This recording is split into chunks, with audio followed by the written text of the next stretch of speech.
নমস্কার, আপনারা দেখছেন বীরভূম রার বাংলা। বর্ষা মানেই চারিদিকে ইলিশ। বাজারেও প্রচুর পরিমাণে ইলিশের দেখা মিলছে এবং বাঙালিদের পাতেও পড়ছে একের পর এক ইলিশ।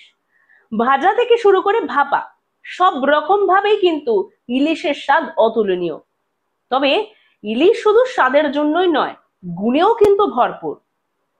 ইলিশে প্রচুর প্রোটিন রয়েছে এবং প্রোটিনের পাশাপাশি ইলিশে রয়েছে ভালো ফ্যাট ও ওমেগা 3।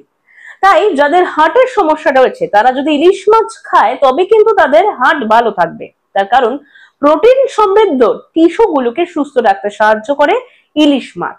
তবে ইলিশ মাছ কিন্তু ক্ষতিকর বেশ কয়েকজনের ক্ষেত্রে। যাদের কাঁটায় সমস্যা থাকে বা গলায় কাঁটা বিঁধে যাওয়ার সমস্যা থাকে তাদের জন্য কিন্তু ইলিশ মাছ বড়ই বিপজ্জনক। তার কারণ ইলিশ মাছে ভরপুর কাঁটা, বিশেষত ইলিশের লেজের দিকে এত পরিমাণ কাঁটা থাকে যে যারা মাছ বেছে খাওয়ায় অপটু তাদের ক্ষেত্রে কিন্তু গলায় কাঁটা বেঁধে যাওয়ার কিন্তু একটা সমস্যা থেকেই যায়। এছাড়াও ইলিশ মাছ এমন কিছু মানুষের জন্য ভীষণই ক্ষতিকর যাদের কিন্তু অ্যালার্জির মতো সমস্যা রয়েছে।